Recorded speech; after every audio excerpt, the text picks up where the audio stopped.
वजीर आजम नरेंद्र मोदी आज 11 बजे आकाशवाणी पर मन की बात प्रोग्राम में मुल्क व बैरून मुल्क के लोगों के साथ अपने ख्यालात करेंगे मुश्तरक।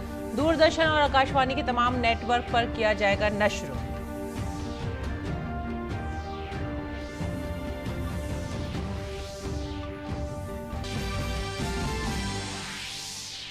मरकजी वजीर दाखिला अमित शाह कर्नाटक के दौरे पर। बीदर में गोरता शहीद मेमोरियल और सरदार वल्लभ भाई पटेल मेमोरियल के इफ्तिताई प्रोग्राम में होंगे शामिल। रायचूर जिले में मुख्तलिफ तरक्याती मंसूबों का संग बुनियाद और इफ्तिताह करेंगे।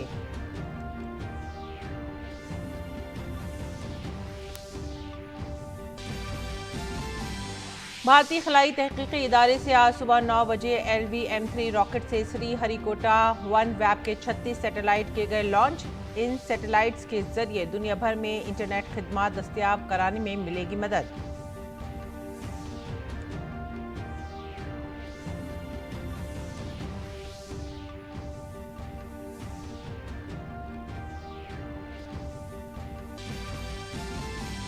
अमेरिका के मिसिसिपी में आए टॉर्नेडो तूफान से भारी तबाही, कम से कम 25 अफराद की मौत।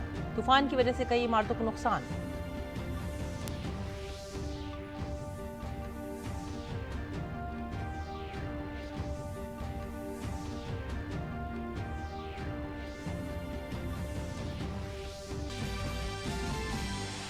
आलमी खवातीन मुक्केबाजी चैंपियनशिप में भारतीय मुक्केबाजों की धूम। गोल्ड मेडल जीतकर नीतू और स्वीटी बोरा बनी आलमी चैंपियन। मुसलसल दूसरी बार गोल्ड मेडल जीतने के अज़्म से निखत जरी भी आज खेलेंगी फाइनल मुकाबला। लवनीला भी उतरेंगी गोल्ड मेडल के अज़्म के साथ मैदान में।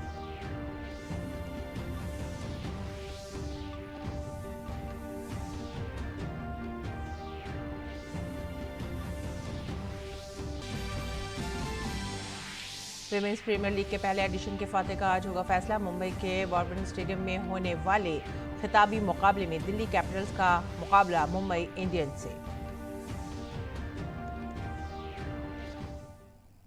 आदाब नाज़रीन, उर्दू खबरों में आप सभी का खैर मकदम है। मैं हूं सादिया अली। नजर डालते हैं इस वक्त की खास खबरों की तफसीलात पर।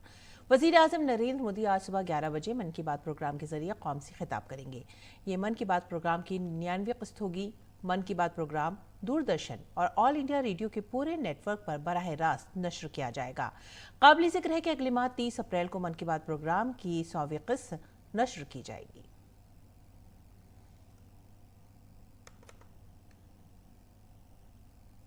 भारत की आज़ादी के बाद कुछ शरपसंद अनासिर ने अपने ज़ाती मफादात की तकमील के लिए कश्मीर में बदअमनी फैलाने की कोशिश की, लेकिन आज वही कश्मीर बदल रहा है। वादी में गोलियां चलने की जगह अब मॉल और सिनेमा हॉल खुल रहे हैं और ये सब कुछ एक दिन में नहीं हुआ है। इस तब्दीली के लिए वज़ीर आज़म की क़ियादत में कई इक़दाम किए गए। इन सब के पीछे एक गहरी सोच और दूर अंदेशी रही है, जिसका जिक्र वज़ीर आज़म नरेंद्र मोदी ने 28 अगस्त 2016 को नश्र होने वाले अपने मन की बात प्रोग्राम में किया था।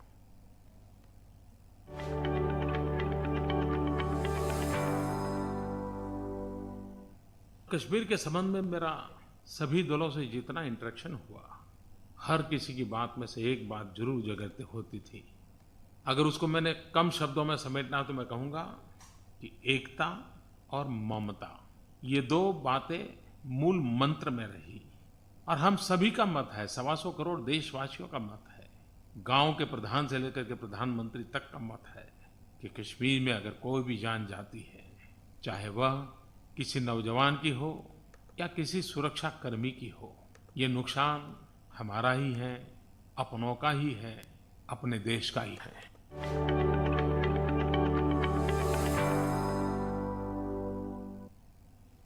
वज़ीर दाखिला अमित शाह आज दोबारा कर्नाटक पहुंचेंगे और बिदर में गोरता शहीद मेमोरियल और सरदार वल्लभ भाई पटेल मेमोरियल प्रोग्राम के इफ्तिताह में शिरकत करेंगे। वो बिदर में 103 फुट ऊंचा तिरंगा फहराने के प्रोग्राम में भी शामिल होंगे। वज़ीर दाखिला का दोपहर में कर्नाटक के रायचूर ज़िले में मुख्तलिफ तरक्याती स्कीमों का इफ्तिताह और संग बुनियाद का भी प्रोग्राम है। बाद में बेंगलुरु में भगवान विश्वेश्वर जी और नाथ प्रभु कैंपगोड़ा जी की मूर्तियों की नकाब कुशाई भी करेंगे और बेंगलुरु उत्सव कॉन्फ्रेंस का भी इफ्तिताह करेंगे। नेज़ वज़ीर दाखिला कोर कमेटी के इजलास में भी शिरकत करेंगे।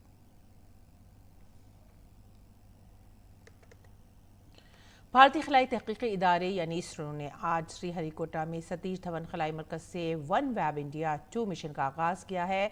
ISRO new space India limited के साथ तजारती माहदे के तहत बरतानिया के 72 सीआरचे लॉन्च किए हैं। New space India limited ISRO की तजारती शाख है। गुज़िश्ता साल 23 अक्टूबर को LVM-3M2 लॉन्च व्हीकल के जरिए 36 सीआरचे खला में लॉन्च किए गए थे।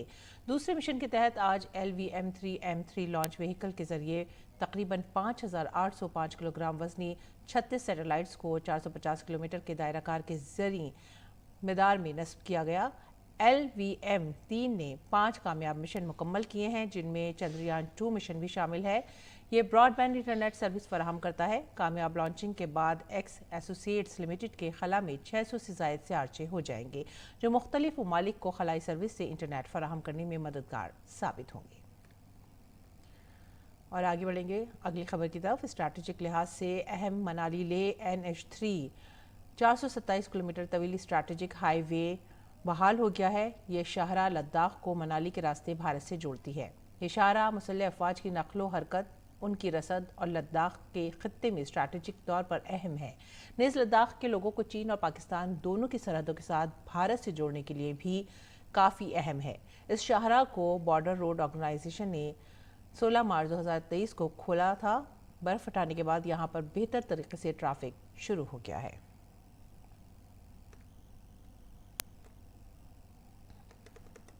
इत्तलात और नशरियात के वज़ीर मुमलिकत एल मुरुगन ने तिरुपति आंध्र प्रदेश में वाक़ आकाशवाणी तिरुपति का दौरा किया। इस दौरान LS ने ऑल इंडिया रेडियो स्टेशन का मुआयना किया और दूरदर्शन और ऑल इंडिया रेडियो के मुलाजमीन से भी बातचीत की। उन्होंने ऑल इंडिया रेडियो और दूरदर्शन मरकज़ से नश्र होने वाले प्रोग्राम के बारे में दरियाफ्त किया। मरकज़ी वज़ीर मुमलिकत बराए इत्तलात ने आवाम को मरकज़ी सरकार की स्कीमों को आवाम तक पहुँचाने के लिए ऑल इंडिया रेडियो और दूरदर्शन चैनल के जरिए खुसूसी प्रोग्राम बनाने की हिदायत भी जारी की।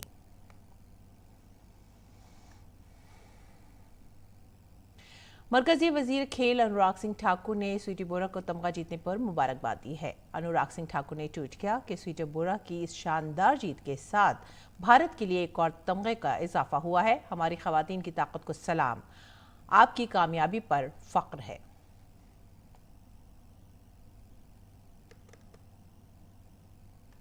नाज़रीन, आज चैत्र नवरात्रि का 5वां दिन है। नवरात्रि के 5वें दिन माँ स्कंद माता की पूजा करने की रिवायत है, जो माँ दुर्गा की 5वीं शक्ल है। ये सिर्फ देवी पार्वती की शक्ल है। भगवान स्कंद कार्तिकेय की माँ होने के नाते देवी की इस 5वीं शक्ल को स्कंद माता के नाम से जाना जाता है। दिल्ली के झंडेवालान मंदिर में सुबह से ही अकीदतमंदों का हुजूम है।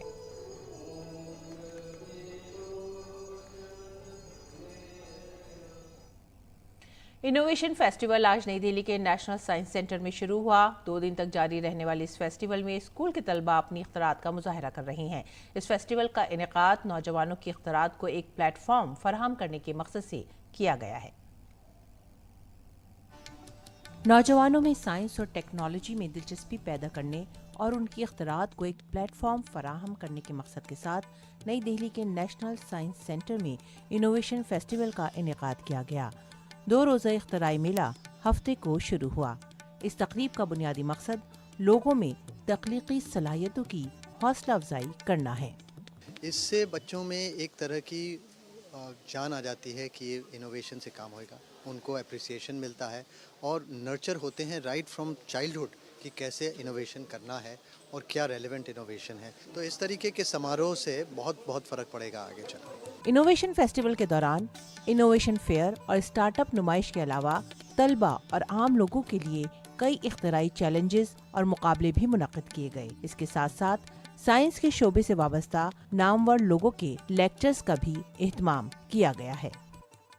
आजकल इनोवेशन का दौर है, नया कुछ बनाना, टिंकरिंग जैसे कहते हैं, उस तरह का काम करके कुछ नई चीज़ें निकाल के ले आना। डिस्कवरी, इन्वेंशन, ये थोड़ा रिसोर्स इंटेंसिव प्रोसेस कहा जा सकता है। पैसे लगते हैं, इसमें लोग लगते हैं। इनोवेशन एक आदमी अपने घर पे बैठ के कभी कर सकता है। तो ये एक इनोवेशन का एक फॉस्टर करने के लिए लोगों में ये किया जा रहा है हर साल। इनोवेशन फेस्टिवल में स्कूल के तलबा ने अपनी इख्तरात का मुजाहरा किया, जिसको खूब सराहा जा रहा है। ये एंट्री एंड एग्जिट डिवाइस लोगों की पब्लिक प्लेसेस में एंट्री एंड एग्जिट को मेंटेन करने में मदद करता है। ये ओवर क्राउडिंग को कम करने में मदद कर देता है। जैसे कि यहाँ पे एक मार्केट है, इसमें 100 लोग ही घुस सकते हैं। जब 100 लोग घुस जाएंगे तो ये 2 सेंसर्स हैं, ये सेंस कर देंगे और एंट्री ये रिस्ट्रिक्ट कर देगा। लेकिन और फिर जब वो निकल जाएंगे तो ये सेंसर सेंस कर लेंगे और एंट्री परमिट हो जाएगी। न्यूबॉर्न के लिए बहुत स्पेसिफिक रेंज होती है 36.5 to 37.5 degree Celsius to prevent hypothermia. इस वजह से हमने एक ब्लैंकेट वो बनाया है जो न्यूबॉर्न बेबी का टेम्परेचर 36.5 टू 37.5 डिग्रीज के बीच में रखता है। 38 डिग्रीज पे आते ही वो वार्निंग बेल रिंग करने लग जाता है। 39 पे सर्किट ब्रेक हो जाता है। सर्किट ब्रेक होने की वजह से बेबी को जो है कोई एक्स्ट्रा हीट नहीं मिलती है। पिछले कुछ सालों में मुल्क में स्टार्टअप कल्चर परवान चढ़ा है और स्कूल और कॉलेज के तलबा इख्तरात के लिए आगे आ रहे हैं। इनोवेशन फेस्टिवल जैसे इवेंट्स नौजवान नस्ल में साइंस और टेक्नोलॉजी की तरफ झुकाव पैदा करने में मददगार साबित हो रहे हैं। Nishant Saurabh, DD news. आमतौर पर हम संस्कृत को बहुत ही मुश्किल ज़बान समझते हैं, अगरचे ऐसा नहीं है। संस्कृत सीखने में आसान है। तमाम माहिरीन इस बात पर यकीन भी रखते हैं। आइए हम आपको संस्कृत से मोहब्बत करने वाले एक ऐसे शख्स से मिलवाते हैं जो पोलैंड में पैदा हुए थे, लेकिन संस्कृत और भारत से उनकी मोहब्बत उन्हें भारत ले आई। डॉक्टर फिलिप रोचेंस्की रवानी से संस्कृत बोलते हैं और हम भारतीयों को संस्कृत सीखने की तरगीब भी देते हैं। हमारे नुमाइंदे नारायण दत्त ने डॉक्टर फिलिप रोचेंस्की से बातचीत की। आज हम उपस्थित हैं कर्नाटक के मंगलुरु में अवस्थित श्रीनिवास विश्वविद्यालय के परिसर में, जहां आयोजित हो रहा है त्रिदिवसीय विश्व संस्कृत सम्मेलन, जहां पर न केवल भारतीयों के द्वारा शोध पत्र आदि प्रस्तुत किए जा रहे हैं, बल्कि विदेशों से भी शोधार्थी संस्कृत के और संस्कृत के जानकार विद्वान यहां उपस्थित हैं। उन्हीं में से एक पोलैंड देश के वासी डॉक्टर फिलिप रोचिंस्की, जिनका अपर नाम शिवानंद शास्त्री है, उन्हें हम आज जानना चाहेंगे उनसे कि यहाँ आकर उन्हें कैसा अनुभव हो रहा है। नमस्ते। सर्वम् आयोजनं दृष्ट्वा अहम् अतीव प्रभावितः, अतीव हृष्टः। अहं तु महान् विद्वान् नास्मि, किन्तु तत्र आगत्य महद्भिः विद्वद्भिः सह सङ्गः इव जायते। अतः अहम् अतीव भाग्यशाली तत्र आगतवान्। आपने संस्कृत के प्रति कैसे अपना प्रेम जगाया और कहाँ से आपने संस्कृत सीखी, ये हमारे दर्शकों को आप बताएं। मम पितरौ अस्माकं शिक्षा एव ददाति स्म। शिक्षा न केवलम् आचार्येभ्यः बहिर् आचार्येभ्यः प्राप्यते, अपि तु मातापितरौ प्रथमौ गुरु भवतः। हम यथा अन्ये विषयाः सन्ति शिक्षाक्रमे, तथा एव संस्कृतमपि आसीत्। भगवद्गीता, श्रीमद्भगवद्गीता, पाणिनीयसूत्राणि, तथा हितोपदेशः, सर्वे एव पठन्तु। हितोपदेशः अति उत्तमः ग्रन्थः अस्ति। बहुत बढ़िया।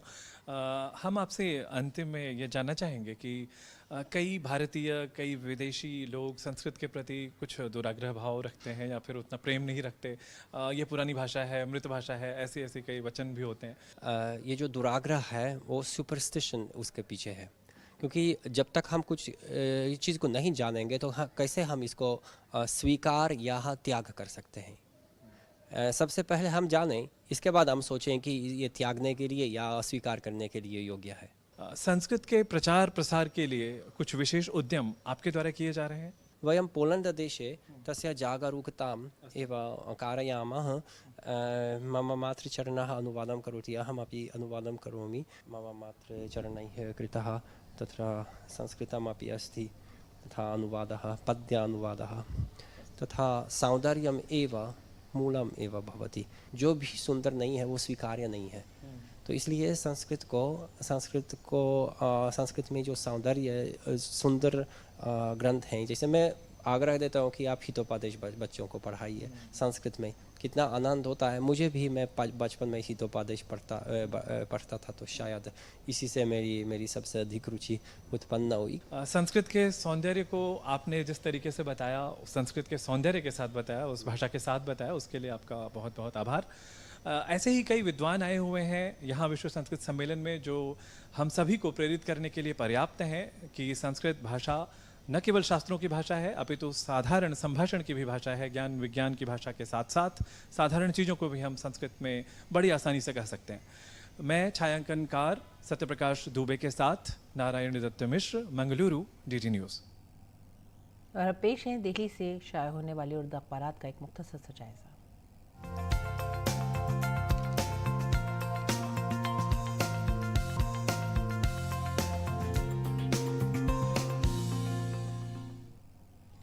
उर्दू अखबारात के जायजे में जो सबसे पहली खबर हम ले रहे हैं वो है रोज़नामा राष्ट्रीय सहारा से, और ये सुर्खी है सज़ा होने पर अवामी नुमाइंदों की खुद नाअहली सुप्रीम कोर्ट में चैलेंज।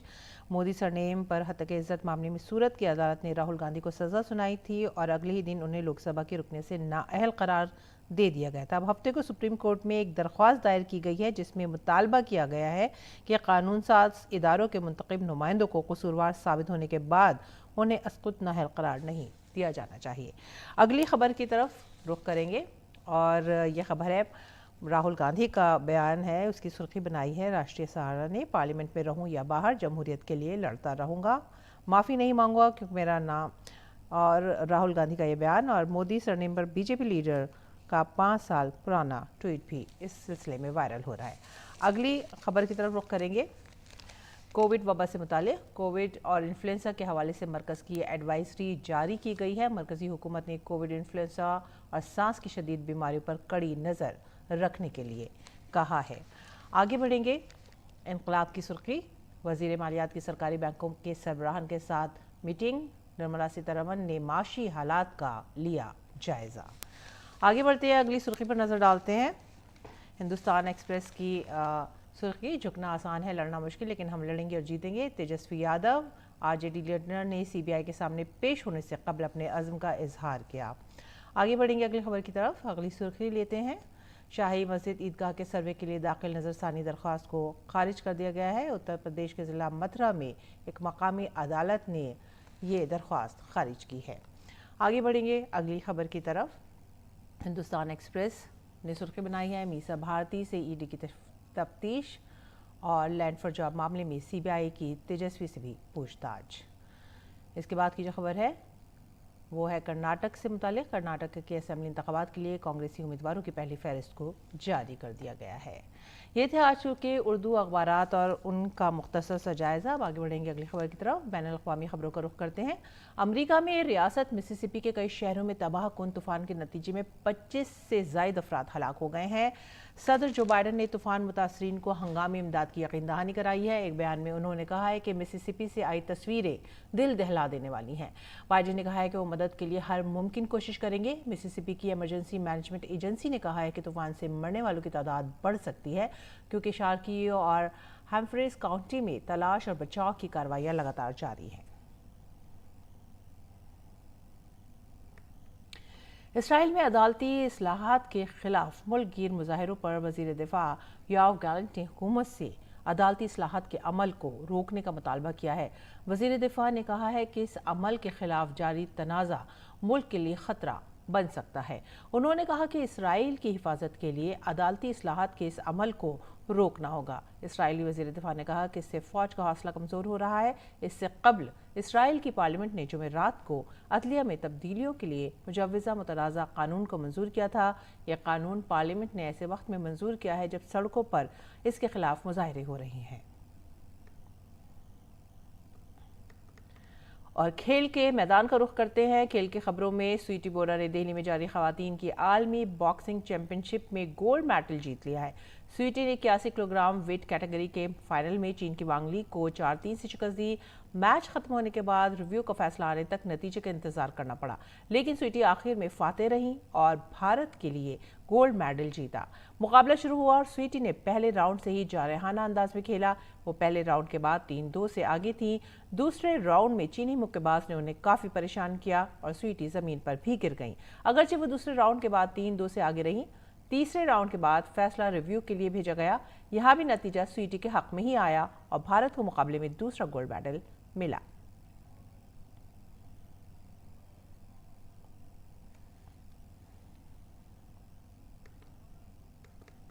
वो भी क्यों ना स्वाभाविक है।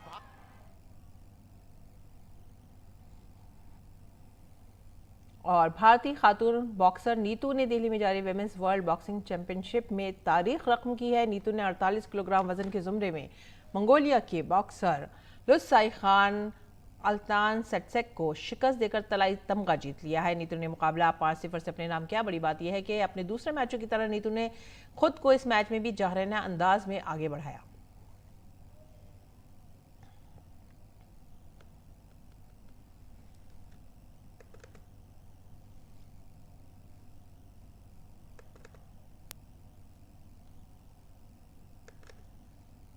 और खवातीन आलमी बॉक्सिंग चैंपियनशिप में 2 गोल्ड मेडल जीतने वाली भारतीय दस्ते को आज मजीद 2 गोल्ड मेडल की उम्मीद रहेगी। मौजूदा आलमी चैंपियन निकहत ज़री और ओलंपिक मेडलिस्ट लवलीना बोर्गन आज अपना फाइनल मुकाबला खेलेंगी। निकहत ज़री 50 किलोग्राम वेट कैटेगरी के फाइनल में मुकाबिल होंगी और फाइनल में निकहत का मुकाबला 2 बार की एशियाई चैंपियन नगन थीटॉम से होगा। मुकाबले में अब तक उनकी कारकर्दगी काफ़ी शानदार रही है। सेमीफाइनल में निकहत ने रियो ओलंपिक्स की कांसे का तमगा जीतने वाली कोलंबिया के इनग्रेड को एक तरफा मुकाबले में 0-5 से शिकस्त दी थी। निकहत मुसलसल दूसरी बार आलमी चैंपियनशिप में गोल्ड मेडल जीतने के लिए पुरअज़्म है। और एक और फाइनल मुकाबले में टोक्यो ओलंपिक्स की कांसे का तमगा जीतने वाली लवलीना 75 किलोग्राम कैटेगरी में फाइनल में मद्दे मुकाबिल होंगी। लवलीना के सामने ऑस्ट्रेलिया के कैटलिन पार्कर को चैलेंज दरपेश होगा। टोक्यो ओलंपिक्स में कांसे का तमगा जीतने वाली लवलीना बोर्गन इससे कबल आलमी चैंपियनशिप में 2 बार कांसे का तमगा जीत चुकी हैं। इस बार उन्होंने सेमीफाइनल में ली कान को शिकस्त दी थी। और विमेंस प्रीमियर लीग के पहले सीजन का फाइनल मुकाबला आज मुंबई इंडियंस और दिल्ली कैपिटल्स के दरमियान मुंबई के बॉपरन स्टेडियम में खेला जाएगा। मुंबई और दिल्ली दोनों ने ग्रुप स्टेज में शानदार कारकर्दगी का मुजाहरा किया था। ऐसे में फाइनल मुकाबले के दिलचस्प होने की पूरी उम्मीद है।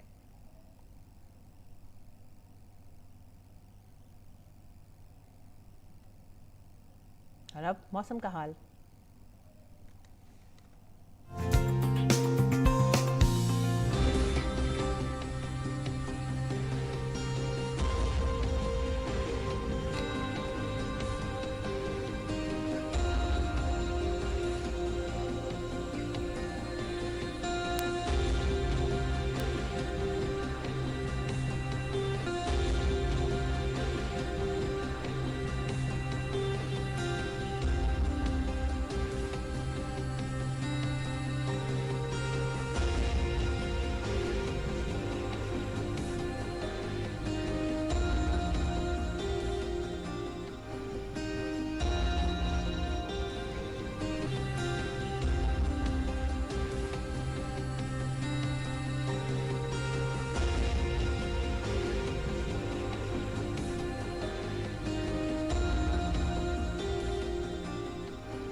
आखिर में अहम सुर्खियां एक बार फिर से।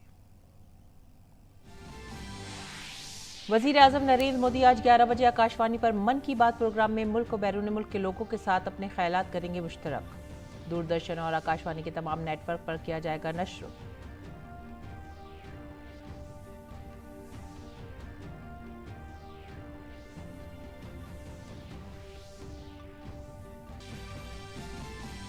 मरकजी वजीर दाखिला अमित शाह कर्नाटक के दौरे पर। विदर में गोरता शहीद मेमोरियल और सरदार वल्लभ भाई पटेल मेमोरियल के इफ्तिताही प्रोग्राम में होंगे शामिल। रायचूर जिले में मुख्तलिफ तरक्याती मनसूबों का संग बुनियाद और इफ्तिताह करेंगे।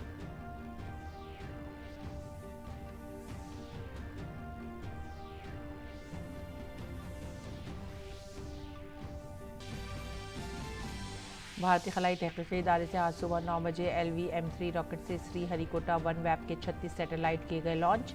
इन सैटेलाइट्स के जरिए दुनिया भर में इंटरनेट खिदमात दस्तयाब कराने में मिलेगी मदद।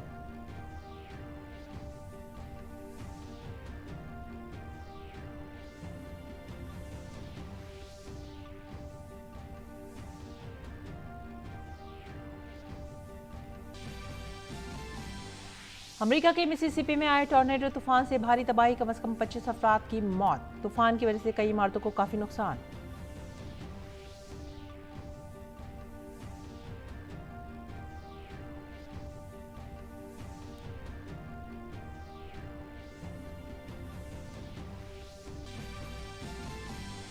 खेलों में आलमी खवातीन मुक्केबाजी चैंपियनशिप में भारतीय मुक्केबाजों की धूम। गोल्ड मेडल जीतकर नीतू और स्वीटी बोरा बनी आलमी चैंपियन। मुसलसल दूसरी बार गोल्ड मेडल जीतने के अज़्म से निगहत ज़री भी आज खेलेंगे फाइनल मुकाबला। लवलीना भी उतरेंगी गोल्ड मेडल के अज़्म के साथ मैदान में।